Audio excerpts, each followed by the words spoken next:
അവരുടെ കുടുംബങ്ങളിലോ നിന്റെ കണ്ണിന്റെ മുമ്പിൽ ഒരു തെറ്റ് കണ്ടാ നീ തിരുത്തണേ എന്ന് നബി മുഹമ്മദ് മുസ്തഫ സല്ലല്ലാഹു അലൈഹി വസല്ലമ തങ്ങൾ പറയുകയാ, നിന്റെ കണ്ണിന്റെ മുമ്പിൽ ഒരു തെറ്റ് നടക്കുന്നത് കണ്ടാൽ അത് നിന്റെ മോനാകണമെന്നില്ല, നിന്റെ കുടുംബക്കാരനാകണമെന്നില്ല, നിന്റെ പൊന്നാര മകളാകണമെന്നില്ല.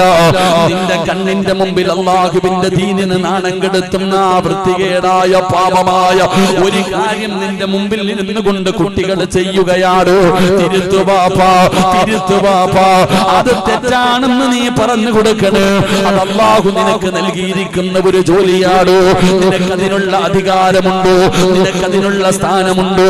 പടച്ചവനെ തെറ്റ് ചെയ്യുന്നത് കണ്ടാ നീ തിരുത്തണേ എന്ന് നബി മുഹമ്മദ് മുസ്തഫ സല്ലല്ലാഹു അലൈഹി വസല്ലമ തങ്ങൾ പറയുമ്പോ, പാപ്പാരെ പേടിയില്ലെങ്കിലും ഉപ്പാപ്പമാരെ പേടിച്ചിരുന്ന കാലമുണ്ടായിരുന്നടോ. പ്രായമുള്ളവരുണ്ടടാ, അവര് കുറ്റം പറയുമടാ, അവർ ഉപദേശിക്കുമടാ, അവര് വഴക്ക് പറയുമടാ, എല്ലാം വരുമടാ എന്ന് പറഞ്ഞിട്ട് ഒളിച്ചും പാത്തും ചെയ്തിരുന്ന ഒരു കാലമുണ്ടായിരുന്നടോ. ഇന്നതൊക്കെ മാറിയില്ലോ, ഇന്നതൊക്കെ മാറിയില്ലോ. ഒരു കുടുംബത്തിൽ ഒരാളെങ്കിലും കാണും പ്രായമായ ഒരു നല്ല മനുഷ്യന്, ഇന്നില്ലാതെ പോയടോ. നമ്മുടെ കുടുംബങ്ങളിൽ നടക്കുന്നത് എന്താണ്? എന്തൊക്കെ വൃത്തികേടുകളാണ്, എന്തൊക്കെ മോശമായ സ്വഭാവങ്ങളാണ്. ഇന്നത്തെ വിവാഹ വേദികളൊക്കെ നിങ്ങളൊന്ന് ചിന്തിച്ചു നോക്കൂ. എന്തെല്ലാം പേക്കൂത്തുകളാണ്. വളരെ മോശമായ വൃത്തികെട്ട ഈ പരിശുദ്ധമായ ദീനിനെ നാണം കെടുത്തുന്ന രീതിയിലല്ലോ ഇന്ന് ഓരോ പെൺകുട്ടികളുടെ വിവാഹം നടക്കുമ്പോൾ, നിന്റെ കുടുംബത്തിലൊരു വിവാഹം നടക്കുമ്പോ ഒന്ന് ഗാനമേളയല്ലോ. വിവാഹത്തിന്റെ തലേ ദിവസം ഗാനമേളയാണ്. പടച്ചവനെ പാട്ടും കൂത്തുമാണ്. ചെറുപ്പക്കാരൻ കിടന്നാടുകയാണ്, ആണും പെണ്ണും കിടന്നാടുകയാണ്. അവർക്ക് പക്വതയില്ലെന്ന് പറയാ ബാപ്പാ. 15-20 വയസ്സുള്ള മക്കള് പാട്ട് കേട്ടിട്ട് കിടന്ന് ഡാൻസ് ചെയ്താൽ ഞാനത് ഹലാലാണെന്ന് പറയുന്നില്ല. ആ മക്കൾക്ക് അറിവില്ലെന്ന് പറയാ, ആ മക്കൾക്ക് പക്വതയില്ലെന്ന് പറയാ. സുബ്ഹാനല്ലാഹ്, 40 കഴിഞ്ഞ ഉമ്മയുടെ ഡാൻസ് കാണണ്ടേ, 50 കഴിഞ്ഞ വാപ്പയും ഡാൻസ് ചെയ്യുകയാ. ഇവർക്ക് ഇനി എന്നു പക്വത വരാനാ? 15, 20, 25, 30 വയസ്സുള്ള ഒരാണോ പെണ്ണോ കല്യാണം വെട്ടി കിടന്ന് കാണിച്ചാ പറയാം തമ്മീസ് ആയില്ലെന്ന്, വിവരം വെച്ചിട്ടില്ലെന്ന് പറയാം. പക്ഷേ ആ മക്കള് തെറ്റ് ചെയ്യുമ്പോ തിരുത്തേണ്ട വാപ്പയ അതിന് മുമ്പിൽ കിടന്നാടുന്നത്. അല്ലാഹു കാത്തിരക്ഷിക്കുമാറാകട്ടെ. പിന്നെ എങ്ങനെ വിലയുണ്ടാകും, പിന്നെ എങ്ങനെ സ്ഥാനമുണ്ടാകും? പോക്കറ്റ് എടുക്കാറായോ? സുബ്ഹാനല്ലാഹ്, എല്ലാരും ഒന്ന് പോക്കറ്റ് കൈവച്ചേടോ. പോക്കറ്റ് കൈവച്ചേ, പൈസ ഒന്നും എടുക്കണ്ട, പോക്കറ്റ് കൈവി വെച്ചോ. റജബ് മാസമാ, റജബ് മാസം ബറക്കത്ത് ദുആ ചെയ്യാൻ പറഞ്ഞ മാസം. അൽഹംദുലില്ലാഹ്, യതീമായ 16 മക്കൾ, 30ഓളം ഹാഫിളീങ്ങൾ പഠിക്കുന്ന ഒരു സ്ഥാപനം നിങ്ങളുടെ മുമ്പിൽ. നിങ്ങളാണ് ബക്കറ്റുമായിട്ട് പോണേ? അല്ല, ആരെ ബക്കറ്റ് കൊണ്ടുപോകണ ചങ്ങാതി ഒന്ന് വിളിക്കണം. നിങ്ങൾ പോണെങ്കിൽ അയാളോട് എനിക്കൊരു കാര്യം പറയാനുണ്ട്. അതുകൊണ്ടാണ് ആരെ ബക്കറ്റ് കൊണ്ടുപോകുന്ന ചങ്ങാതി ആരാ? നിങ്ങളൊന്ന് പോകുന്നേ, വയറൊക്കെ പോട്ടെ. അല്ലാഹു ആഫിയത്തുള്ള ദീർഘായുസ്സ് കൊടുക്കുമാറാകട്ടെ. ബക്കറ്റ് കൊണ്ടുപോകുന്ന മനുഷ്യനുണ്ടാകേണ്ട ഒന്നാമത്തെ ഗുണം നാണക്കേട് പാടില്ല. എന്തിനാ നാണം കിടുന്നത്? നമുക്ക് വീട് കിട്ടാനല്ലല്ലോ. അതുകൊണ്ട് ഇൻഷാ അല്ലാഹ് സഹോദര, സദഖ വിപത്തിനെ തട്ടിമാറ്റുമെന്ന് ആദരവായ പ്രവാചകൻ നബി മുഹമ്മദ് മുസ്തഫ. ഉറക്കപ്പറ, ആദരവായ പ്രവാചകൻ നബി മുഹമ്മദ് മുസ്തഫ. ഇതറിയാത്ത ആരെങ്കിലും ഉണ്ടോ? ഇതറിയാത്ത ആരെങ്കിലും ഉണ്ടോ? ഹദീസ് പഠിക്കണ്ട, ആലിമാകണ്ട, ഹാഫിളാകണ്ട, ഇതറിയാത്ത ആരുമില്ല. നിങ്ങൾക്ക് എല്ലാവർക്കും അറിയാം. ഉദാഹരണം ഞാൻ ചോദിക്കട്ടെ, നിനക്ക് എന്തെങ്കിലും പറ്റി ഹോസ്പിറ്റലിൽ കൊണ്ടുപോയി. ഇപ്പൊ ബക്കറ്റുമായിട്ട് നിന്റെ മുമ്പിൽ വരുമ്പോ നീ പൊട്ടം കളിക്കും, അത് പോട്ടെ, അത് വേറെ, കണ്ട പരിചയം പോലും കാണിക്കൂല. എന്നാ നിനക്ക് എന്തെങ്കിലും പറ്റി, നീ ഇന്ന് ഇവിടെ നിന്ന് പോകുന്ന വഴിയിൽ ഒരു അപകടം പറ്റി. അല്ലാഹു കാത്തിരക്ഷിക്കുമാറാകട്ടെ. ആമീൻ പറ. അല്ലാഹു കാത്തിരക്ഷിക്കുമാറാകട്ടെ. പൊക്കിയെടുത്തുകൊണ്ട് നിലമ്പൂരുള്ള ഏറ്റവും നല്ല ഹോസ്പിറ്റലിൽ കൊണ്ടുപോയി. ഡോക്ടർ പറയുകയാ സർജറി ചെയ്യണം, ഇത്തിരി ഡേഞ്ചറാണ്, ഇത്തിരി സീരിയസ് ആണ്. 24 മണിക്കൂർ കഴിഞ്ഞിട്ട് എന്തെങ്കിലും പറയാം. നാളെ രാവിലെ ഈ കാണുന്ന സ്ഥാപനത്തിൽ വന്നിട്ട് നിന്റെ മകൻ നിൽക്കുന്നു, നിന്റെ ഭാര്യ പറഞ്ഞു വിടും, ഇല്ലെങ്കിൽ നീ പറഞ്ഞു വിടും. എന്തിന്? മോനെ ഉസ്താദിന്റെ അടുക്ക പോകണം. ഉസ്താദ് ചോദിക്കുക, എന്തേ മോനെ? പാപ്പ ഇന്നലെ ആക്സിഡന്റ് പറ്റിയിട്ട് ഇപ്പൊ ഐസിയുനകത്ത് കിടക്കാം ഉസ്താദെ, സർജറി ഒക്കെ ചെയ്യണമെന്ന് പറഞ്ഞിട്ടുണ്ട്, ഉമ്മ തന്നു വിട്ടതാണ് ഉസ്താദെ, കുട്ടികൾക്കുള്ള ഭക്ഷണത്തിന്റെ പൈസ ഇന്ന ഉസ്താദെ ഒന്ന് ദുആ ചെയ്യണേ. അള്ളാഹു നമ്മളെ കാത്തുരക്ഷിക്കുമാറാകട്ടെ. എന്തിനാ പൈസ കൊടുക്കുന്നത്? ദുആ ചെയ്യാൻ പറഞ്ഞാ പോരെ? എന്തിനാ പൈസ കൊടുക്കുന്നത്? ഉസ്താദെ വാപ്പ ഐസിയുവില ദുആ ചെയ്യാൻ പറഞ്ഞാ പോരെ? താത്ത നിന്റെ അടുത്ത് ഇപ്പൊ വരുമ്പോ നിനക്ക് മനസ്സില്ല, നിന്റെ ശരീരത്തിൽ ഒരു മുഴ വന്നിട്ട് ക്യാൻസറിന്റെ ടെസ്റ്റിന് അയക്കുമ്പോ എന്നാ ഉസ്താദെ സ്വർണം പള്ളിക്ക് പാവങ്ങൾക്ക് എത്തിങ്ങാനിക്ക് ദുആ ചെയ്യണേ. എന്തിനാ സ്വർണം ഊരി കൊടുക്കുന്നേ? ദുആ ചെയ്യാൻ പറഞ്ഞാ പോരെ? അപ്പൊ നിങ്ങൾക്ക് എല്ലാവർക്കും അറിയാം, സദക്ക വിപത്തിനെ തട്ടിമാറ്റുമെന്ന് ആദരവായ പ്രവാചകൻ നബി മുഹമ്മദ് മുസ്തഫ സല്ലല്ലാഹു അലൈഹി വസല്ലമ തങ്ങൾ പറഞ്ഞു, സദക്ക വിപത്തിനെ തട്ടിമാറ്റും. അപ്പൊ നിങ്ങൾക്കറിയാം ഈ സദക്ക കൊടുക്കുന്നത് കൊണ്ട് രക്ഷപ്പെടുമെന്ന്. അതല്ലേ ഞാനും പറഞ്ഞത്. ഇപ്പൊ കൊടുത്താൽ നിനക്ക് എന്തെങ്കിലും പറ്റുമോ? അല്ലാഹു കാത്തുരക്ഷിക്കുമാറാകട്ടെ. ഇപ്പൊ ഈ ബക്കറ്റിന്റെ അകത്ത് എന്തെങ്കിലും ഇട്ടാൽ, എന്റെ പ്രിയപ്പെട്ടവരെ, മാരകമായ രോഗങ്ങൾ, അറുത്തു മുറിക്കുന്ന രോഗങ്ങൾ, കൈകാലുകൾ മുറിച്ചു മാറ്റുന്ന രോഗങ്ങൾ, ആ മാരകമായ രോഗങ്ങളിൽ നിന്ന് നീ രക്ഷപ്പെടുമല്ലോ. അതുകൊണ്ട് പടച്ചവനെ, പഠിക്കുന്ന മക്കള് പള്ളിയുടെ മുകളിലാ കിടക്കുന്നത്, അവർക്ക് സൗകര്യമില്ല, അതിനകത്ത് കിടന്ന മക്കള് പഠിക്കുകയാണ്. അവർക്ക് സ്വന്തമായിട്ടൊരു റൂം വേണമടോ, അവർക്ക് സ്വന്തമായിട്ടൊരു റൂം വേണമടോ. അതിനാണ് ബക്കറ്റുമായി നിങ്ങളുടെ മുമ്പിലേക്ക് കടന്നു വരുന്നത്. മനസ്സറിഞ്ഞുകൊണ്ടൊരു സദക്ക എടുത്തു. എപ്പോഴും പറയുന്ന ഉസ്താദേ, രോഗമാ വേദനയാ പ്രയാസമാ, ഏത് മരുന്ന് കഴിച്ചിട്ടും എന്റെ രോഗം മാറുന്നില്ല. സങ്കടം പറയുന്ന പെങ്ങളെ, രോഗം മാറാൻ നബിതങ്ങൾ ഒരു വഴി പറയുകയാ. നിന്റെ രോഗം മാറണോ, നിന്റെ ബുദ്ധിമുട്ടുകൾ മാറണോ, അല്ലാഹുവിന്റെ പ്രവാചകൻ ഒരു വഴി പറയുകയാണ്. ആ വഴി എന്തെന്നറിയുമോ? അല്ലാഹുവിന് ചില അടിമകളുണ്ട്. ആ അടിമകൾക്ക് രോഗം വന്നാ അവര് സദക്ക കൊടുത്ത് ചികിത്സിക്കുമെന്ന് നബി മുഹമ്മദ് മുസ്തഫ സല്ലല്ലാഹു അലൈഹി വസല്ലമ തങ്ങൾ പറയുന്നു, അല്ലാഹുവിന് ചില അടിമകളുണ്ട്. ആ അടിമകൾക്ക് രോഗം വന്നാൽ മരുന്ന് കഴിച്ചാൽ മാത്രം മാറൂല. അവർ അല്ലാഹുവേ ഒരു സദക്ക കൊടുത്തിട്ട് റബ്ബിനോട് പറയും, പടച്ചവനെ ഇതിന്റെ ബർക്കത്ത് കൊണ്ട് നീ ശിഫയാക്കാൻ. അതുകൊണ്ട് അൽഹംദുലില്ലാ, എല്ലാവരും എന്റെ പ്രിയപ്പെട്ട സഹോദരങ്ങൾ അവരുടെ കയ്യിലുള്ളതിൽ ഒരു നല്ല ഹദിയ എടുത്തിട്ട് ഈ ബക്കറ്റിന്റെ അകത്തിട്. അല്ലാഹുവേ, എന്തു മാരക രോഗം എന്റെ ശരീരത്തിലുണ്ടെങ്കിലും പടച്ചവനെ നീ ശിഫയാക്കി തരണേ അല്ലാ. അപകടങ്ങളും അപകട മരണങ്ങൾ, ദുർമരണങ്ങളെ തൊട്ട് നീ കാക്കണേ പടച്ചവനെ. ആരെല്ലാം വിട്ടുകൊടുക്കുന്നുണ്ടോ അവരെ മുഴുവനും നീ രക്ഷപ്പെടുത്തണേ അല്ലാ. ബിസ്മില്ലാഹ്. ഈ അടുത്ത് ഉസ്താദിന്റെ സഹോദരി മരണപ്പെട്ടു പോയിട്ടുണ്ട്. ആ പൊന്നു പെങ്ങളുടെ മണ്ണറ അല്ലാഹു മണിയറയാക്കി കൊടുക്കുമാറാകട്ടെ. അല്ലാഹു ഖബറിനെ വിശാലമാക്കി കൊടുക്കുമാറാകട്ടെ. ഉസ്താദിന്റെ ഭാര്യയും അല്ലാഹു രണ്ടുപേർക്കും മഗ്ഫിറത്ത് കൊടുത്ത് അനുഗ്രഹിക്കുമാറാകട്ടെ. ഇനി നിങ്ങളുടെ അവസരം ദുആ ചെയ്തിട്ടോ നിയ്യത്ത് ചെയ്തിട്ടോ സല്ലല്ലാഹു അലാ മുഹമ്മദ് സല്ലല്ലാഹു അലൈഹി വസല്ലം, സല്ലല്ലാഹു അലാ മുഹമ്മദ് സല്ലല്ലാഹു അലൈഹി വസല്ലം, അല്ലാഹുമ്മ സല്ലി അലാ മുഹമ്മദ് യാ റബ്ബി സല്ലി അലൈഹി വസല്ലം. ആരെല്ലാം സദഖ കൊടുക്കുന്നുണ്ടോ നീ സ്വീകരിക്കണേ അല്ലാ. അർഹമായ പ്രതിഫലം കൊടുക്കണേ അല്ലാ. എല്ലാ പ്രയാസങ്ങളും മാറ്റണേ അല്ലാ. ഏതെങ്കിലും മാരകമായ രോഗത്തിന്റെ നുക്കളവരുടെ ശരീരത്തിലുണ്ടോ ഈ സദഖയുടെ ബറക്കത്ത് കൊണ്ട് കരിച്ചു കളയണേ അല്ലാ.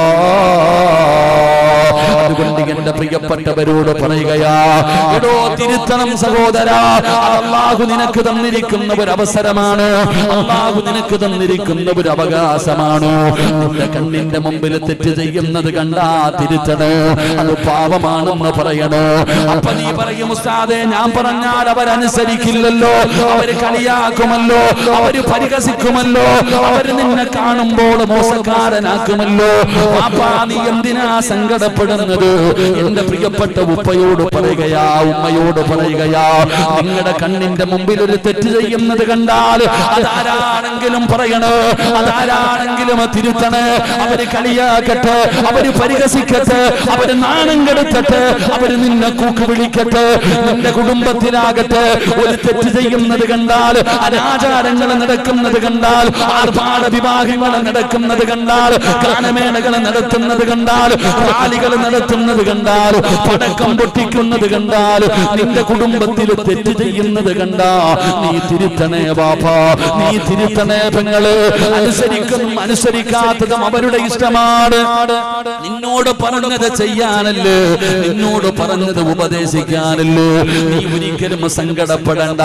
അല്ലാഹുവേ, നിങ്ങൾ അങ്ങനെ പറഞ്ഞാൽ, തെറ്റ് നടക്കുന്നത് കണ്ടിട്ട് നിങ്ങളെ തിരുത്തി കൊടുത്താൽ അല്ലാഹു നിങ്ങൾക്ക് തരുന്ന പ്രതിഫലം എന്തെന്നറിയുമോ? നാളെ ഇസ്രാഫീൽ എന്ന് പറയുന്ന മലക്ക് സൂർ എന്ന് പറയുന്ന കാഹളത്തിൽ രണ്ടാമത് മൂതുമ്പോ നാളെ പടച്ച റബ്ബിന്റെ പരലോകത്ത് ആരാരും സഹായിക്കാനില്ലാതെ ആ ചെമ്പിന്റെ തറയിൽ നിന്ന് ഉരുകുന്ന ദിവസമുണ്ടല്ലോ.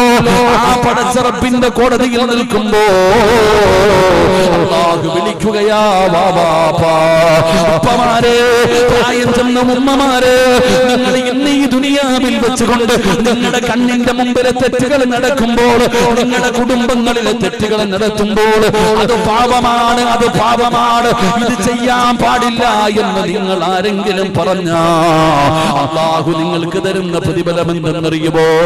നാളെ പടച്ച റബ്ബിന്റെ കോടതിയിൽ കോടാനി കോടാനി കോടാനി വരുന്ന ജനങ്ങൾ നിൽക്കുന്ന അല്ലാഹുവിന്റെ കോടതിയുണ്ടല്ലോ. പേടിച്ച് വിറച്ചുകൊണ്ട് തലതാറ്റി പിടിച്ച് നിലവിളിച്ചുകൊണ്ട് നിൽക്കുന്ന അല്ലാഹുവിന്റെ മസ്റയുണ്ടല്ലോ. ആ മസ്റയിൽ അല്ലാഹു നിന്നെ വിളിക്കുകയാ, ഉമ്മാ ബാപ്പാ, നിന്നെ അല്ലാഹു അടുത്തേക്ക് വിളിക്കുകയാ. എന്നിട്ട് പറയുകയാണ്, വയദ്ഖുലൂനൽ ജന്നാ ബിഗൈരി ഹിസാബ്. ഇന്ന് വിചാരണയില്ലാതെ നീ സ്വർഗത്തിലേക്ക് പൊക്കോ. ഹജ്ജ് ചെയ്തതിന്റെ കൂലിയല്ല, ഉംറ ചെയ്തതിന്റെ കൂലിയല്ല, പള്ളി കെട്ടിക്കൊടുത്തതിന്റെ കൂലിയല്ല, നിസ്കരിച്ചതിന് അല്ലാഹു തരുന്ന കൂലിയല്ല, പടച്ചവനെ നോമ്പ് പിടിച്ചതിന് അല്ലാഹു തരുന്ന കൂലിയല്ല. നിന്റെ കുടുംബത്തിൽ ഒരു തെറ്റ് ചെയ്യുന്നത് കണ്ടപ്പോ യഅ്മുറൂന ബിൽ മഅറൂഫ്, ഒരു പാപം ചെയ്യുന്നത് കണ്ടപ്പോ ആ മക്കൾക്ക് തിരുത്തി കൊടുത്തതിന്റെ പേരില് അല്ലാഹു നാളെ വിചാരണയില്ലാതെ നിന്നെ സ്വർഗത്തിലേക്ക് കടത്തി വിടുമെന്ന് നബി മുഹമ്മദ് മുസ്തഫ സല്ലല്ലാഹു അലൈഹി വസല്ലമ തങ്ങൾ പറയുമ്പോ ഞാൻ പറഞ്ഞു വന്നത് എന്താണെന്നറിയുമോ? നിനക്ക് സ്ഥാനമില്ലാതെ പോയതോ, നിന്നെ ബഹുമാനിക്കാത്തതോ, നിന്നെ ആദരിക്കാത്തതോ, നീ ആദരിക്കേണ്ട സ്ഥാനത്ത് ഇരിക്കാത്തത് കൊണ്ടാ, ഇരിക്കേണ്ട സ്ഥാനത്ത് നീ ഇരിക്കാത്തത് കൊണ്ടാ. അതുകൊണ്ട് എന്റെ പ്രിയപ്പെട്ടവരോട് പറയുകയാണ്, സ്ഥാനമാനങ്ങളൊക്കെ അല്ലാഹുവാണ് തരുന്നത്, ബഹുമാനം അല്ലാഹുവാണ് തരുന്നത്. അത് പണം കൊടുത്ത് വാങ്ങുന്നതല്ല, കഷ്ടപ്പെട്ട് വാങ്ങുന്നതല്ല, അത് അല്ലാഹു തരണം ബാപ്പാ.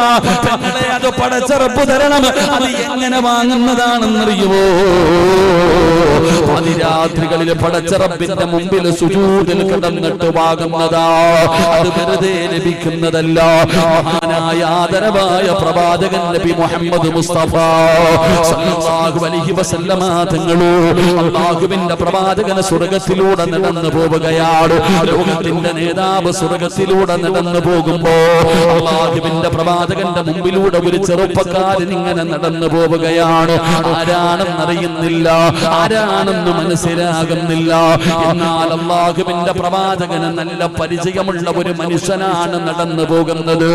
വിധങ്ങൾക്ക് നല്ല പരിചയമുള്ള ഒരാളാണ് നടന്നു പോകുന്നത്. ആരാണെന്ന് മനസ്സിലാകുന്നില്ല. അല്ലാഹുവിന്റെ പ്രവാചകന് സ്വർഗ്ഗത്തിൽ നിന്ന് ചിന്തിക്കുമ്പോ മലക്കുകൾ പറയുന്നു, നബിയേ യാ റസൂലല്ലാഹ്, അല്ലാഹുവിന്റെ പ്രവാചകരെ, ആ നടന്നു പോകുന്നത് ആരാണെന്നറിയുമോ നബിയേ? സയ്യിദുനാ ബിലാൽ, അങ്ങയുടെ സ്വഹാബിയായ ബിലാലാണ് നബിയേ. കറുത്തവനായ അടിമയായ ഭീകരയായ മുടിയൊക്കെ ചുരുണ്ടുപോയ പാവപ്പെട്ടവനായ ബിലാൽ ഇബ്നു റബാഹ് റളിയല്ലാഹു തആല അൻഹു അല്ലാഹുവിന്റെ പ്രവാചകന്റെ മുമ്പിലൂടെ സ്വർഗ്ഗത്തിൽ നടന്നു പോവുകയാ. നബി തങ്ങൾ പോലും ചോദിക്കുന്നു, മലക്കുകളെ, എന്റെ ബിലാലിനെ നിങ്ങൾക്കറിയുമോ? എന്റെ ബിലാലിനെ നിങ്ങൾക്കറിയുമോ? അല്ലാഹുവിന്റെ മലക്കുകൾ പറയുന്നു, യാ റസൂലല്ലാഹ്, അല്ലാഹുവിന്റെ നബിയേ, ഏത് മലക്കിനോട് ചോദിച്ചാലും ബിലാലിന്റെ പേര് പറയും നബിയേ. ബിലാലിനെ അറിയാത്ത മലക്കുകളില്ല നബിയേ. ആരാ ചെറുപ്പക്കാരാ ബിലാൽ? ബിലാൽ ഞങ്ങളുടെ ചരിത്രം പഠിച്ചവനല്ലേ? അടിമയായിരുന്നല്ലോ, പാവപ്പെട്ടവനായിരുന്നല്ലോ, കറുത്തവനായിരുന്നല്ലോ, പൊള്ളനായിരുന്നല്ലോ, മുടിയൊക്കെ ചുരുണ്ടവനായിരുന്നല്ലോ. ആ പാവപ്പെട്ടവനായ ബിലാലിനെ കുറിച്ച് അല്ലാഹുവിന്റെ മലക്കുകൾ പറയുകയാ, നിങ്ങൾക്കറിയാ നബിയേ, ബിലാലിനെ അറിയാത്ത മലക്കുകളില്ല നബിയേ. അല്ലാഹുവിന്റെ പ്രവാചകൻ സല്ലല്ലാഹു അലൈഹി വസല്ലമ തങ്ങൾ സുബ്ഹി നമസ്കാരം കഴിഞ്ഞിട്ട് മസ്ജിദ് നബവിയിൽ ഇരുന്നിട്ട് പ്രവാചകൻ ഇത് പറയുകയാ, സ്വഹാബാ, ഇന്നലെ ഞാൻ സ്വർഗ്ഗത്തിൽ വെച്ച് ബിലാലിനെ കണ്ട് സ്വഹാബാ. ബിലാൽ എന്റെ മുമ്പിലൂടെ നടന്നു പോവുകയാണ്. എല്ലാ മലക്കുകൾക്കും ബിലാലിനെ അറിയാം, എല്ലാ മലക്കുകൾക്കും ബിലാലിനെ അറിയാം. അല്ലാഹുവിന്റെ പ്രവാചകൻ ചോദിക്കുന്നു, ഐന ബിലാൽ, എന്റെ ബിലാൽ എവിടെ? ലബ്ബൈക യാ റസൂലല്ലാഹ്. കരഞ്ഞുകൊണ്ട് പറയുകയാണ്, ഞാൻ ഇവിടെയുണ്ട് നബിയേ. അല്ലാഹുവിന്റെ പ്രവാചകനായിരിക്കുന്ന സ്വഹാബത്ത് അബൂബക്കർ തങ്ങളുണ്ട്, ഉമർ തങ്ങളുണ്ട്, ഉസ്മാൻ തങ്ങളുണ്ട്, അലിയാർ തങ്ങളുണ്ട്. പടച്ചവനെ, പ്രമുഖരായ വലിയ വലിയ സമ്പന്നന്മാരായ സ്വഹാബത്ത് നബി തങ്ങളുടെ മുമ്പിൽ ഇരിക്കുമ്പോ ആ പാവപ്പെട്ടവനായ ബിലാലിനോട് ചോദിക്കുന്നു, ബിലാലേ, എന്ത് നന്മയാ നീ ചെയ്യുന്നത്? എന്ത് നന്മയാ നീ ചെയ്യുന്നത്? അല്ലാഹുവിന്റെ മലക്കുകൾക്ക് നിന്നെ പരിചയമുണ്ടാകാറ്. എന്ത് നന്മയാ ബിലാലേ, ഈ സ്ഥാനം കിട്ടാൻ നീ എന്ത് നന്മയാണ് ചെയ്തിരിക്കുന്നത്? അല്ലാഹുവിന്റെ പ്രവാചകൻ അറിയാനിട്ടല്ല, നബിതങ്ങൾക്ക് അറിയാനിട്ടല്ല. അല്ലാഹുവിന്റെ റസൂല് സ്വഹാബത്ത് പഠിക്കാൻ പറയുകയാ. എല്ലാവരും ബിലാൽ തങ്ങളെ നോക്കുകയാണ്. ആ പാവപ്പെട്ടവനായ ബിലാൽ തങ്ങൾ പറഞ്ഞു, നബിയേ, പറയാൻ എനിക്കിഷ്ടമില്ല നബിയേ, എന്നാലും അങ്ങ് ചോദിച്ചാ പറയണമല്ലോ, അങ്ങ് ചോദിച്ചാ പറയണമല്ലോ. യാ റസൂലല്ലാഹ്, എനിക്കൊരു സ്വഭാവമുണ്ട് നബിയേ. ബിലാൽ തങ്ങൾക്കൊരു സ്വഭാവമുണ്ടായിരുന്നു. എപ്പോഴും മുതുവോടുകൂടിയാണ് നടക്കുന്നത്, എപ്പോഴും മുതുവോടുകൂടിയാണ് നടക്കുന്നത്. എപ്പോ മുതുപെടുത്താൽ ഞാൻ പോയിട്ട് 2 റക്അത്ത് സുന്നത്ത് നിസ്കരിക്കും നബിയേ. മുതുപെടുത്ത് കഴിഞ്ഞാ ബിലാൽ തങ്ങൾ 2 റക്അത്ത് നിസ്കരിക്കുമായിരുന്നു. അല്ലാഹുവിന്റെ മുമ്പിൽ സുജൂദ് ചെയ്യുമായിരുന്നു. ആ സുജൂദിന് അല്ലാഹു കൊടുത്ത പ്രതിഫലമാണ്, ആ സുജൂദിനെ പടച്ച റബ്ബ് കൊടുത്ത പ്രതിഫലമാ. ബിലാൽ തങ്ങളെ മലക്കുകൾക്ക് പരിചയമുണ്ടായിരുന്നു. അത്രയും അറിയപ്പെടുന്ന ഉയരമുള്ള സ്ഥാനത്തേക്ക് ആ അടിമയായിരുന്ന ബിലാൽ തങ്ങൾ ആ പദവിയിലെത്താനുള്ള കാരണമെന്താ? എന്റെ പ്രിയപ്പെട്ടവരെ, ബിലാൽ തങ്ങൾ ആ സുജൂദിനെ അധികരിപ്പിച്ചതിന് റബ്ബ് കൊടുത്ത പദവിയാ. അതുകൊണ്ട് എന്റെ പ്രിയപ്പെട്ടവരോട് പറയുകയാണ്, അല്ലാഹുവിന്റെ വിശുദ്ധമായ ഖുർആൻ പറയുകയാ, സീമാഹും ഫീ വുജൂഹിഹിം മിൻ നസരി സുജൂദ് ചെയ്യുന്ന ഒരു മനുഷ്യന്റെ മുഖത്ത് അല്ലാഹു അതിന്റെ അടയാളം കൊടുക്കുമെന്ന് അല്ലാഹുവിന്റെ വിശുദ്ധ ഖുർആൻ. പിന്നെ പ്രിയപ്പെട്ടവര്, സുബഹി നമസ്കരിക്കാത്തവന്റെ മുഖത്ത് നോക്കിയാൽ അറിയാം, സുബഹി നമസ്കരിക്കാത്തവന്റെ മുഖത്ത് പ്രകാശമില്ല, ഈമാനിക ചൈതന്യമില്ല.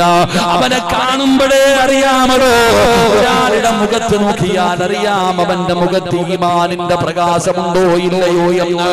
സുബഹി നമസ്കരിക്കാത്തവന്റെ മുഖത്ത് പ്രകാശം പ്രയാസമില്ല, കാണാ സുന്ദരനാണ്. എന്ത് പറ്റി മോനെ, മുഖത്തൊരു സന്തോഷമില്ലല്ലോ, ഒരു ഐശ്വര്യമില്ലല്ലോ, സുഖമില്ലേ നിനക്ക്? എന്തുകൊണ്ടാ? അവന്റെ മുഖത്ത് ഈമാനിന്റെ പ്രകാശമില്ലാത്തത് കൊണ്ടാണ്.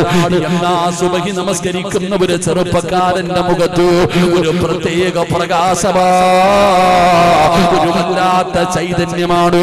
അവനെ കാണാൻ തന്നെ മനസ്സിനൊരു സമാധാനമാണ്.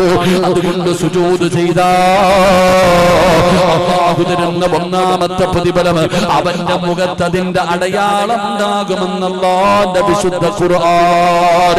എന്റെ പ്രിയപ്പെട്ടവരെ, വിശദീകരിക്കുന്നില്ല. രണ്ടാമത്തെ പ്രതിഫലം എന്താ? 10 പ്രതിഫലമാണ് നബി തങ്ങൾ പറയുന്നത്. അതിന് ഒന്നാമത്തെ പ്രതിഫലമാണ്. രണ്ടാമത്തെ പ്രതിഫലം എന്തെന്നറിയുമോ? അല്ലാഹുവിന്റെ പ്രവാചകനവിടെന്ന് പറയുകയാ, അല്ലാഹുവിന്റെ പ്രവാചകനവിടെന്ന് പറയുകയാ, അല്ലാഹുവിന്റെ വിശുദ്ധമായ ഖുർആൻ പറയുന്നു, അല്ലാഹുവിന്റെ പരിശുദ്ധമായ ഖുർആൻ പറയുകയാ, എന്റെ പ്രിയപ്പെട്ടവരെ, ഈ ലോകം മുഴുവൻ അടക്കി ഭരിക്കുന്ന രാജാതിരാജനായ മലിക്കുൽ ജബ്ബാറായ ലോകത്തിന്റെ അധിപനായ പടച്ചറപ്പുണ്ടല്ലോ, അല്ലാഹുവിന്റെ സാമീപ്യം വേണോ? അല്ലാഹുവിന്റെ സാമീപ്യം വേണോ? എന്റെ പ്രിയപ്പെട്ടവരെ, നബി തങ്ങൾ പറയുകയാണ്, അഖറബുമാ യകൂനുൽ അബ്ദു മിൻ റബ്ബിഹി വഹുവ സാജിദാ. എന്റെ പ്രിയപ്പെട്ടവരെ, ഒരാൾക്ക് പടച്ച റബ്ബിലേക്ക് അടുക്കാൻ കഴിയുന്ന ഏറ്റവും വലിയ നന്മയേതാ? ഒരാൾക്ക് ഈ ലോകത്തിന്റെ അധിപനായ പടച്ച റബ്ബുണ്ടല്ലോ, ആ അല്ലാഹുവിലേക്ക് ഏറ്റവും കൂടുതൽ അടുക്കാൻ കഴിയുന്ന, ആ പടച്ച റബ്ബിലേക്ക് ഏറ്റവും കൂടുതൽ അടുക്കാൻ കഴിയുന്ന ഒരു നന്മ ഏതെന്നറിയുവോ? എപ്പോഴാണ് അല്ലാഹുവിലേക്ക് ഏറ്റവും കൂടുതൽ അടുക്കുന്നതെന്നറിയുവോ? ഒരു മനുഷ്യന് സുജൂദിൽ കിടന്ന ആ സമയത്ത് അവൻ അല്ലാഹുവിനോട് ഏറ്റവും കൂടുതൽ അടുത്ത സമയമാണെന്ന് ആദരവായ പ്രവാചകൻ നബി മുഹമ്മദ് മുസ്തഫ സല്ലല്ലാഹു അലൈഹി വസല്ലമ തങ്ങൾ പറയുകയാണ്, സുജൂദ് അല്ലാഹുവിന്റെ മുമ്പിലല്ലാതെ ലോകത്ത് ഒരു മഖ്ലൂഖിന്റെ മുമ്പിലും സുജൂദ് ചെയ്യാൻ പാടില്ല. അല്ലാഹുവിന് ഇഷ്ടമല്ല. അല്ലാഹുവിന്റെ മുമ്പിലല്ലാതെ ഈ ലോകത്ത് ഒരാളുടെ മുമ്പിലും സുജൂദ് ചെയ്യാൻ പാടില്ലടോ.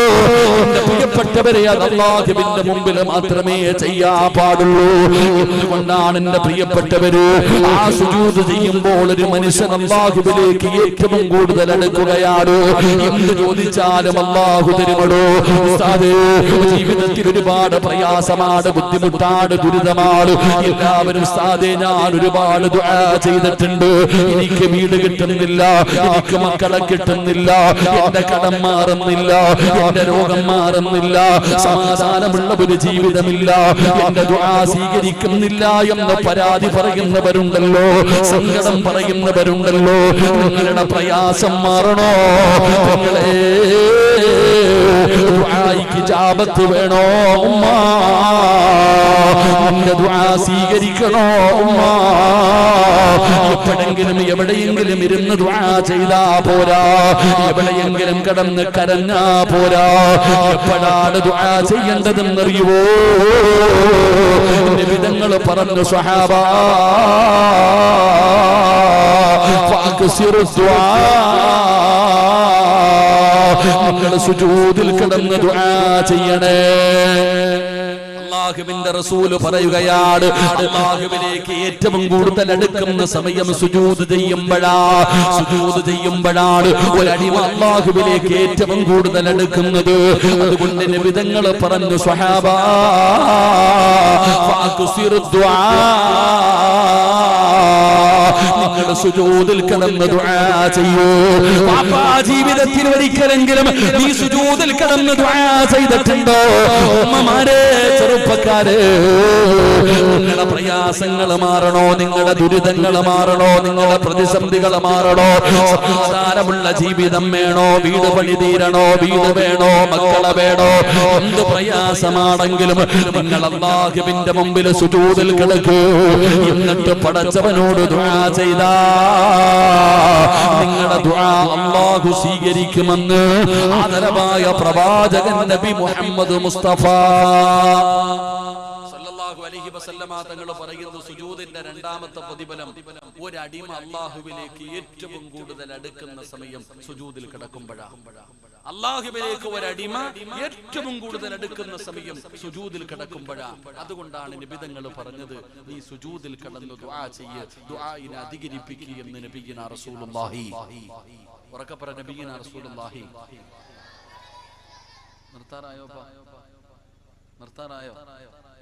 നിർത്താറായോ? പിന്നെന്തിനാ വാച്ചി നോക്കുന്നത്? ഇടയ്ക്കിടയ്ക്ക് ചിലര് വാച്ചി നോക്കുന്നു. 10 മണിയായെന്ന് തോന്നുന്നു. പടച്ചവനെ, അള്ളാഹു ആ നോക്കിയ മനുഷ്യന്റെ അവസാന സമയം അള്ളാഹു നന്നാക്കി കൊടുക്കുമാറാകട്ടെ. അല്ലാതെ ഇപ്പൊ ഞാനിപ്പോ എന്ത് പറയാനാ? അദ്ദേഹത്തിന് എന്തോ തിരക്കുണ്ടെന്ന് തോന്നുന്നു. നിർത്താറായോ? തങ്ങൾ വരാറായോ? തങ്ങൾ വന്നോ?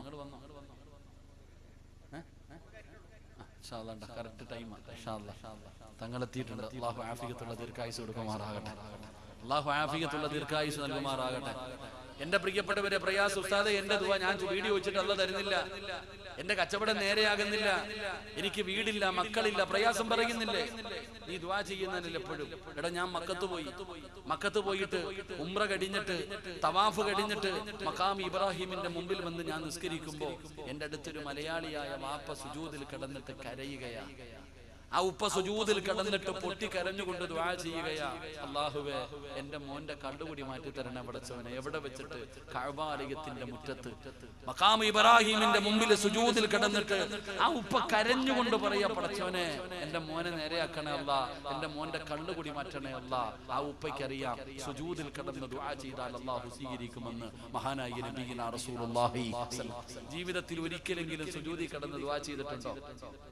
അവിടെ കിടന്നുകൊണ്ട് 3 ദിക്ർ പറയുന്ന പാടെന്താണെന്ന് നമുക്കറിയാം. അള്ളാഹു കാത്തിരക്ഷിക്കുമാറാകട്ടെ. കാക്ക കൊത്തണ പോലെ കൊത്തിയിട്ട് ചാടി എഴുന്നേക്കും നമ്മൾ. എന്റെ പ്രിയപ്പെട്ടവരെ, ദുആ ചെയ്യണം. ആ കിടപ്പിൽ കിടന്നുകൊണ്ട് സുജൂദിൽ കിടന്നിട്ട് എന്റെ പ്രിയപ്പെട്ടവരെ, നിസ്കരിക്കുമ്പോൾ മാത്രമല്ല, നിങ്ങൾക്ക് സുജൂദ് ചെയ്യാൻ എപ്പോ വേണമെങ്കിലും ഒന്ന് അൽഹംദുലില്ലാഹ് ഉളുപെടുത്തിട്ട് മുസല്ലയിൽ നിസ്കാരം കഴിഞ്ഞ സലാം വീട്ടി അത് കഴിഞ്ഞ് പടച്ചവനെ ഒന്ന് സുജൂദിലേക്ക് വീഴണേ. എന്നിട്ട് അല്പനേരം അവിടെ കിടന്ന് ദുആ ചെയ്യണോ. എന്ത് വേണമെങ്കിലും അല്ലാഹു തരുമല്ലോ. എന്ത് ചോദിച്ചാലും സ്വീകരിക്കുന്ന സമയമാണല്ലോ. അതുകൊണ്ട് എന്റെ പ്രിയപ്പെട്ടവരോട് പറയുകയാണ്, അല്ലാഹുവിലേക്ക് ഏറ്റവും കൂടുതൽ അടുക്കുന്ന കാര്യമാണ് സുജൂദ്. ആ സുജൂദിൽ കിടന്ന് ദുആ ചെയ്യണേ എന്ന് നബി മുഹമ്മദ് മുസ്തഫ സല്ലല്ലാഹു അലൈഹി വസല്ലമ തങ്ങൾ പറയുമ്പോ എന്റെ പ്രിയപ്പെട്ടവരോട് പറയുകയാണ്, പരിശുദ്ധമായ റജബ് മാസമാ. ഇത് സാധാരണ ഒരു മാസമല്ല. റജബുൻ ശഹ്റുല്ലാഹ്, റജബ് അല്ലാഹുവിന്റെ മാസമാ. റജബ് അല്ലാഹുവിന്റെ മാസമാ. ഈ മാസത്തിൽ ഏറ്റവും കൂടുതൽ പടച്ചവനോട് ചോദിക്കേണ്ടത് എന്തെന്നറിയുമോ? നബി തങ്ങൾ പറഞ്ഞു, സ്വഹാബാ നിങ്ങൾ ബർക്കത്തിനെ ചോദിക്കണേ സഹാബാ. അല്ലാഹുമ്മ ബാരിക് ലനാ ഫീ റജബിൻ വ ശഅബാൻ. ബർക്കത്ത് ചോദിക്കാൻ പറഞ്ഞ മാസമാ. ബർക്കത്ത് ചോദിക്കാൻ പറഞ്ഞ മാസമാ. എല്ലാവരും അല്ലാഹുവിനോട് ദുആ ചെയ്യണോ. നബി തങ്ങളുടെ മുമ്പിൽ വന്ന് കഴിക്കാൻ ഭക്ഷണമില്ലാതെ, വിശപ്പ് സഹിക്കാൻ കഴിയാതെ ഞങ്ങളുടെ വയറ്റുകളിൽ, ഞങ്ങളുടെ വയറുകളിൽ കല്ല് കെട്ടിവെച്ചിരിക്കുകയാണ് എന്ന് പ്രവാചകൻ സല്ലല്ലാഹു അലൈഹി വസല്ലമ തങ്ങളുടെ മുമ്പിൽ വന്ന് സ്വഹാബത്ത് അല്ലാഹുവിന്റെ പ്രവാചകനോട് തന്റെ കമീസ് പൊക്കിയിട്ട പ്രവാചകന്റെ മുമ്പിൽ സ്വഹാബത്തെ കാണിച്ചുകൊണ്ട് സങ്കടം പറയുകയാ. വിശപ്പിന്റെ കാഠിന്യത്താൽ കല്ല് വെച്ച് കെട്ടിയിരിക്കുന്ന കാര്യം അല്ലാഹുവിന്റെ പ്രവാചകനോട് സ്വഹാബത്ത് വന്ന് പറയുമ്പോ ആ സ്വഹാബത്തിന്റെ വേദന കണ്ടിട്ട്, അവരുടെ പ്രയാസം കണ്ടിട്ട് അല്ലാഹുവിന്റെ പ്രവാചകൻ സല്ലല്ലാഹു അലൈഹി വസല്ലമ തങ്ങളുടെ സ്വഹാബാ പ്രവാചകൻ തന്റെ കമീസ് പടന്നുയർത്തി കാണിക്കുകയാണ്. സ്വഹാബത്ത് നോക്കുമ്പോ അല്ലാഹുവിന്റെ പ്രവാചകൻ സല്ലല്ലാഹു അലൈഹി വസല്ലമ തങ്ങൾ വിശപ്പ് സഹിക്കാൻ കഴിയാതെ 2 കല്ലാണ് നബി തങ്ങൾ കെട്ടിവെച്ചിരിക്കുന്നത്. എല്ലാവരും ഒരു കല്ല് വെച്ച് കെട്ടിയിട്ട് നിൽക്കുമ്പോ നബി തങ്ങളെ പടച്ചവനെ ദിവസങ്ങളായി ഭക്ഷണം കഴിച്ചിട്ട് വിശപ്പ് സഹിക്കാൻ കഴിയാതെ പ്രവാചകൻ അവിടുന്ന് 2 കല്ല് തന്റെ വയറ്റിൽ കെട്ടിവെച്ചിരിക്കുകയാണ്. സ്വഹാബത്തിന് സങ്കടമായടോ. അല്ലാഹുവിന്റെ പ്രവാചകനോട് വന്ന് പറയേണ്ടി വന്നല്ലോ. സ്വഹാബത്തിന് സങ്കടമായി. നബി തങ്ങൾ ഇങ്ങനെ അതാ തന്റെ കമീസ് പൊക്കി കാണിച്ചപ്പോൾ, ഈ രംഗം കണ്ടപ്പോൾ മഹാനായ ജാബിർ റളിയല്ലാഹു തആല അൻഹുവിനെ സഹിക്കാൻ കഴിഞ്ഞില്ല. അള്ളാന്റെ പ്രവാചകൻ സല്ലല്ലാഹു അലൈഹി വസല്ലമ തങ്ങളുടെ ഈ അവസ്ഥ കണ്ടപ്പോ മഹാനായ ജാബിർ തങ്ങളുടെ കണ്ണ് നിറയുകയാണ്. സ്വഹാബാക്കളിൽ പലരും കരയുകയാണ്. പടച്ചവനെ, ജാബിർ റളിയല്ലാഹു തആല അൻഹു തന്റെ വീട്ടിലേക്ക് കടന്നു ചെല്ലുകയാണ്. തന്റെ പ്രിയപ്പെട്ട ഭാര്യയോട് ചോദിച്ചു, പെണ്ണേ, അല്ലാഹുവിന്റെ പ്രവാചകന് വിശപ്പ് സഹിക്കാൻ കഴിയാതെ വയറ്റിൽ 2 കല്ല് വെച്ച് കെട്ടിക്കെട്ടാണ് ആ ഹന്തക്കിന്റെ രണാങ്കണത്തിൽ നിൽക്കുന്നത്. അതുകൊണ്ട് നബി തങ്ങൾക്ക് കൊടുക്കാൻ വല്ല ഭക്ഷണവുമുണ്ടോ? ജാബിർ റളിയല്ലാഹു തആല അൻഹുവിന്റെ ഭാര്യ പറയുകയാ, അല്പം റൊട്ടിയും കുറച്ച് ഇറച്ചിക്കറിയുമുണ്ട്. കൂടിപ്പോയ 3 പേർക്ക് മാത്രമേ കഴിക്കാൻ അത് തികയുകയുള്ളൂ. കഷ്ടിച്ച് 3 പേർക്ക് തിന്നാനുള്ള ഭക്ഷണമേ ഉള്ളൂ എന്ന് ജാബിർ റളിയല്ലാഹു തആല അൻഹുവിന്റെ ഭാര്യ പറയുമ്പോ, അല്ലാഹുവേ, അതാ ഹന്തക്കിന്റെ രണാങ്കണത്തിലേക്ക് ജാബിർ റളിയല്ലാഹു തആല അൻഹു കടന്നു ചെല്ലുകയാ. അല്ലാഹുവിന്റെ പ്രവാചകൻ സല്ലല്ലാഹു അലൈഹി വസല്ലമ തങ്ങളുടെ ചാരത്ത് നിന്നിട്ട് നബിയുടെ ചെവിയുടെ അടുക്കൽ പോയിരുന്നു പറഞ്ഞു, നബിയേ, യാ റസൂലല്ലാഹ്, അല്ലാഹുവിന്റെ പ്രവാചകരെ, എന്റെ വീട്ടിൽ ഒരല്പം ഭക്ഷണമുണ്ട് നബിയേ. അല്പം ഭക്ഷണം എന്റെ വീട്ടിലുണ്ട് നബിയേ. ഒരു 3 പേർക്ക് കഴിക്കുവാനുള്ള ഭക്ഷണം എന്റെ വീട്ടിലുണ്ട് നബിയേ. അതുകൊണ്ട് അല്ലാഹുവിന്റെ പ്രവാചകനോട് പറയുകയാണ്, എന്റെ വീട്ടിലേക്ക് വരാൻ അല്പം ചപ്പാത്തിയും ഇറച്ചിക്കറിയുമുണ്ട് നബിയേ. അല്ലാഹുവിന്റെ പ്രവാചകനോട് പതുക്കെ ജാബിർ റളിയല്ലാഹു തആല അൻഹു ചെന്ന് പറയുമ്പോ, ഈ സദസ്സിലിരിക്കുന്ന ഉമ്മമാരോട് ഉപ്പമാരോട് പറയുകയാ, ബർക്കത്ത് കിട്ടാൻ ദുആ ചെയ്യാൻ അല്ലാഹുവിന്റെ പ്രവാചകന് പറഞ്ഞു തന്ന നബി തങ്ങൾ ദുആ ചെയ്ത മാസമാണ് റജബ് മാസം. ഈ റജബ് മാസത്തിൽ ബർക്കത്ത് എന്താണെന്ന് നിനക്ക് പഠിക്കാനായി ചരിത്രം പറഞ്ഞു തരുന്നത്, 3 പേർക്ക് കഴിക്കാൻ മാത്രം ഭക്ഷണമുള്ളൂ. ആ ഭക്ഷണവുമായിട്ടാണ്, ആ ഭക്ഷണം കൊടുക്കാനാണ് നബി തങ്ങളോട് പറയുന്നത്, യാ റസൂലല്ലാഹ്, എന്റെ വീട്ടിലേക്ക് വാ നബിയേ, അങ്ങക്ക് കഴിക്കാനുള്ള ഭക്ഷണം ഞാൻ തരാം, അങ്ങക്ക് കഴിക്കാനുള്ള ഭക്ഷണം ഞാൻ തരാം. ജാബിർ റളിയല്ലാഹു തആല അൻഹു നബി തങ്ങളോട് ചെന്ന് പറയുമ്പോ അല്ലാഹുവിന്റെ പ്രവാചകൻ വിളിച്ചു, സഹാബാ, ആ ഹന്തക്കിന്റെ കിടങ്ങ് കുടിച്ചുകൊണ്ടിരിക്കുന്ന സ്വഹാബത്തിനോട് അല്ലാഹുവിന്റെ റസൂൽ പറഞ്ഞു, സഹാബത്തേ, ആ സഹാബാ, ജാബിറിന്റെ വീട്ടിൽ കഴിക്കാൻ ഭക്ഷണമുണ്ട് സഹാബാ. അല്ലാഹുവിന്റെ പ്രവാചകൻ അവിടുന്ന് വിളിക്കുമ്പോ ജാബിർ റളിയല്ലാഹു തആല അൻഹു അത്ഭുതപ്പെട്ടു പോവുകയാണ്. 3 പേർക്ക് മാത്രം കഴിക്കാനുള്ള ഭക്ഷണമേ വീട്ടിലുള്ളൂ. അല്ലാഹുവിന്റെ പ്രവാചകൻ 80 സ്വഹാബത്തിനെ വിളിക്കുകയാ ഭക്ഷണം കഴിക്കാൻ. 80ഓളം വരുന്ന സ്വഹാബത്തിനോട് പറഞ്ഞു ഭക്ഷണം കഴിക്കാൻ വരാറ്. അല്ലാഹുവിന്റെ പ്രവാചകൻ പറഞ്ഞു, ജാബിറേ, അടുപ്പിലിരിക്കുന്ന ഇറച്ചിക്കറി ഞാൻ വരാതെ ഇറക്കരുത്, ഞാൻ വരാതെ റൊട്ടി ചുടാൻ തുടങ്ങരുത്. ജാബിർ റളിയല്ലാഹു തആല അൻഹുവിനെ തന്റെ വീട്ടിലേക്ക് പറഞ്ഞു വിടുകയാണ്. പടച്ചവനെ, നബി തങ്ങളും 80ഓളം വരുന്ന സ്വഹാബത്തും അതാ ജാബിർ റളിയല്ലാഹു തആല അൻഹുവിന്റെ വീട്ടിലേക്ക് കടന്നു പോവുകയാ. എന്റെ പ്രിയപ്പെട്ട ഉമ്മ, അല്ലാഹുവിന്റെ പ്രവാചകൻ സല്ലല്ലാഹു അലൈഹി വസല്ലമ തങ്ങളു അതാ പടച്ചവനെ റൊട്ടി ചുടാ തുടങ്ങുകയാണ്. നബി തങ്ങൾ റൊട്ടി ചുടാ തുടങ്ങുകയാണ്. അടുപ്പിലിരിക്കുന്ന പാത്രത്തിൽ നിന്ന് നബി തങ്ങളെ സ്വഹാബത്തിന് അവിടുന്ന് കറിയുടിച്ചു കൊടുക്കുകയാ, റൊട്ടി എടുത്തു കൊടുക്കുകയാ. പടച്ചവനെ, 3 പേർക്ക് മാത്രം കഴിക്കാനിരുന്ന ഭക്ഷണമുണ്ടല്ലോ, അല്ലാഹുവിന്റെ പ്രവാചകൻ 80ഓളം വരുന്ന സ്വഹാബത്തിന് കഴിക്കാൻ കൊടുക്കുകയാ. എല്ലാവർക്കും വയറ് നിറഞ്ഞടോ, എല്ലാവർക്കും വയറ് നിറഞ്ഞടോ. പിന്നെയും ഭക്ഷണം ബാക്കി വരികയാ, പിന്നെയും ഭക്ഷണം ബാക്കി വരികയാ. എന്റെ പ്രിയപ്പെട്ടവരെ, ഇതിനാണ് ബർക്കത്തെന്ന് പറയുന്നത്, ഇതിനാണ് ബർക്കത്തെന്ന് പറയുന്നത്. കോടിക്കണക്കിന് കിട്ടുന്നതിൽ കാര്യമില്ലടോ. കിട്ടുന്നത് കുറച്ചാകട്ടെ ചെറുതാകട്ടെ, അതിൽ അഭിവൃദ്ധി ഉണ്ടാവുക, അത് നിലനിന്ന് കിട്ടുക, ഇതിനാണ് ബർക്കത്തെന്ന് പറയുന്നത്. ബർക്കത്ത് ഉണ്ടാകേണ്ടത് എവിടെയെന്ന് അറിയുമോ? വർള ബിമാ കസബല്ലാഹു ലക തകുന്ന ഗിനന്നാ അബൂ ഹുറൈറ റളിയല്ലാഹു തആല അൻഹുവിന് അല്ലാഹുവിന്റെ പ്രവാചകൻ ഉപദേശം കൊടുത്തപ്പോ അവനെന്ന് പറഞ്ഞു, അബൂ ഹുറൈറ, ലോകത്തിലെ ഏറ്റവും വലിയ സമ്പന്നൻ ആരാണെന്നറിയുമോ? എന്റെ പ്രിയപ്പെട്ടവരെ, ഇന്ത്യയിലെ ഏറ്റവും വലിയ പണക്കാരനാണ് ആരാണെന്ന് ചോദിച്ചാൽ അദാനിയാണ്, അംബാനിയാണ്. ഇല്ലെങ്കിൽ പടച്ചവനെ യൂസുഫ് അലി സാഹിബിന്റെ പേര് പറയുമല്ലോ. എങ്കിൽ ലോകത്തിലെ ഏറ്റവും വലിയ പണക്കാരൻ ആരെന്നറിയുമോ? പണമുള്ളവനല്ല, ാരമുള്ളവനല്ല, ഏക്കറകണക്കിന് പറമ്പുള്ളവനല്ല. അല്ലാഹുവിന്റെ പ്രവാചകം പറയുന്ന വാടക വീടാണ്, കഞ്ഞിയും പയറുമാണ്, പട്ടിണിയാണ്, പ്രയാസമാണ്, കൂലിപ്പണിക്കാരനാണ്. അല്ലാഹു തന്നതുകൊണ്ട് തൃപ്തിപ്പെടാനുള്ള ഒരു മനസ്സ് നിനക്കുണ്ടോ?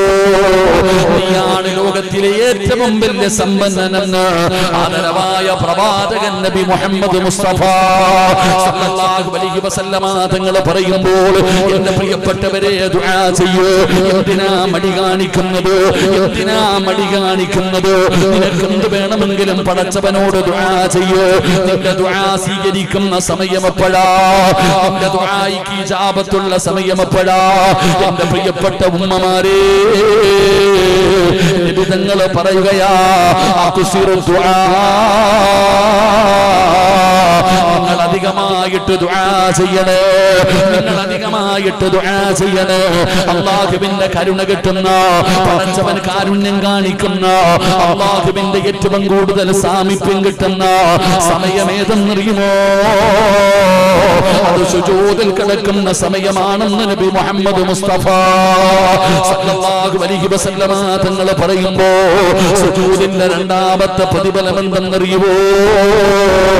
ഒരടിമയ്ക്ക് അല്ലാഹുവിലേക്ക് ഏറ്റവും കൂടുതൽ അടുക്കാൻ കഴിയുന്ന സമയം അത് സുജൂദിന്റെ വേളയാണെന്ന് നബി മുഹമ്മദ് മുസ്തഫ സല്ലല്ലാഹു അലൈഹി വസല്ലമ തങ്ങൾ പറഞ്ഞു തരുമ്പോ ഒന്നുകൂടെ പറഞ്ഞുകൊണ്ട് നമുക്ക് ദുആ ചെയ്യാം.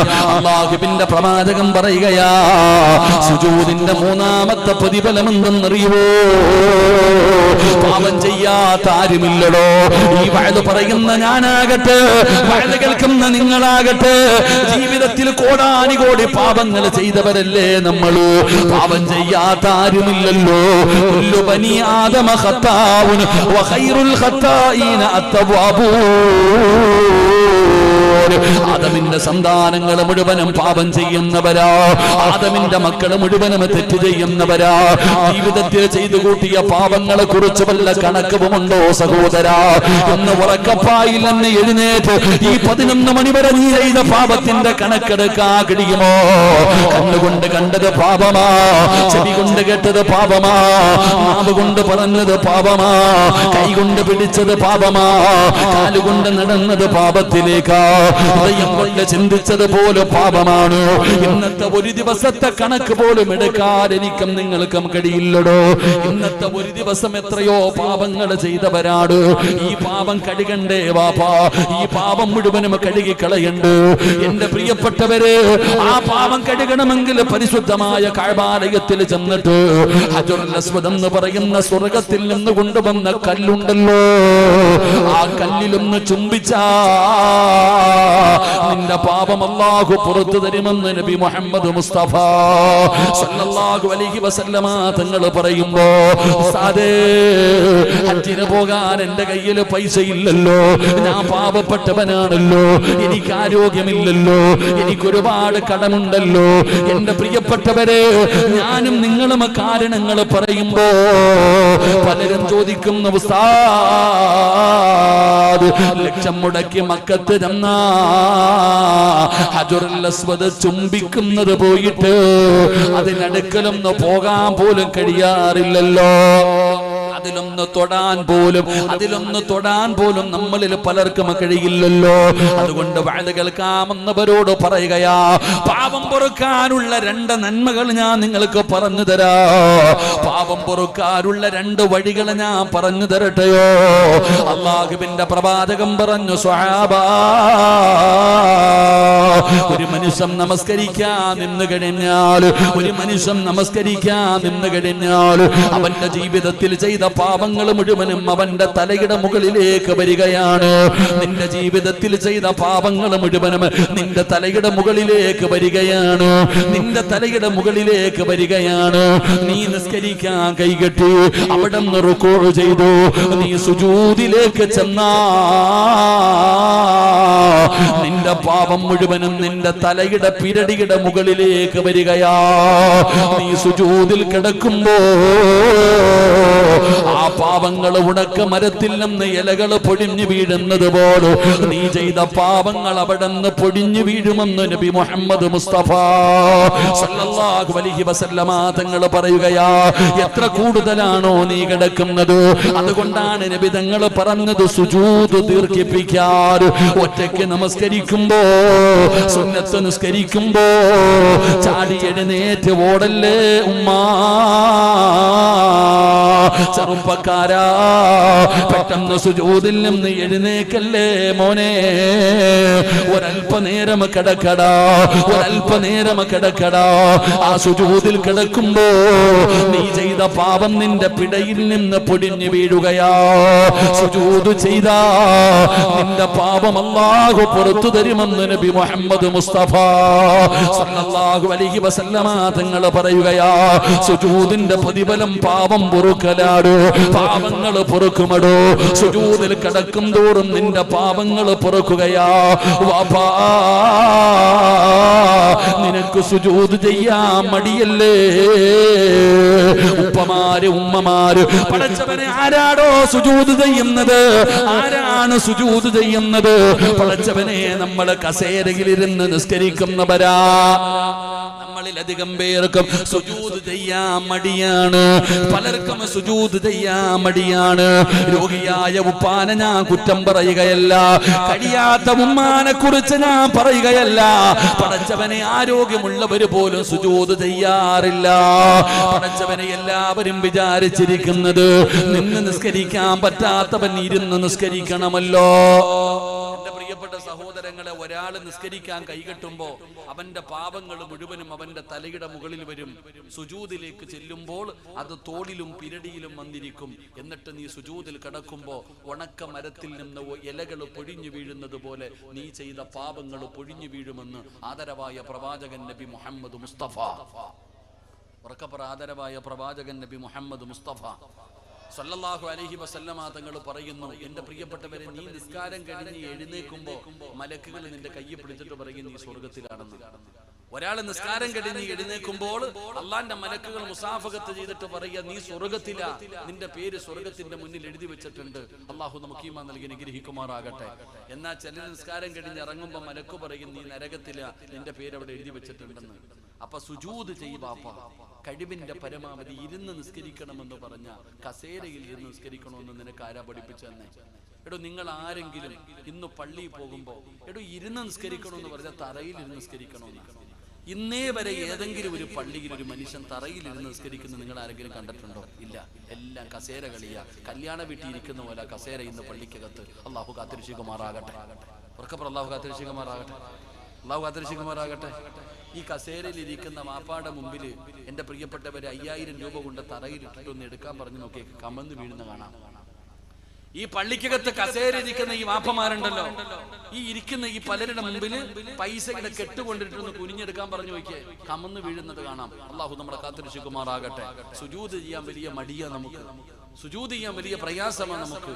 സുജൂദ് ചെയ്യുവാപ്പ പറ്റുമെങ്കിൽ കഴിവിന്റെ പരമാവധി നീ താഴെ ഇരുന്നിട്ട് നീ സുജൂദ് ചെയ്യാൻ നോക്ക്. നീ നിൽക്കാൻ ഞാൻ പറഞ്ഞില്ലേ, ഇരുന്ന് നിസ്കരിച്ചോ, ഇരുന്ന് നിസ്കരിച്ചോ. നിനക്ക്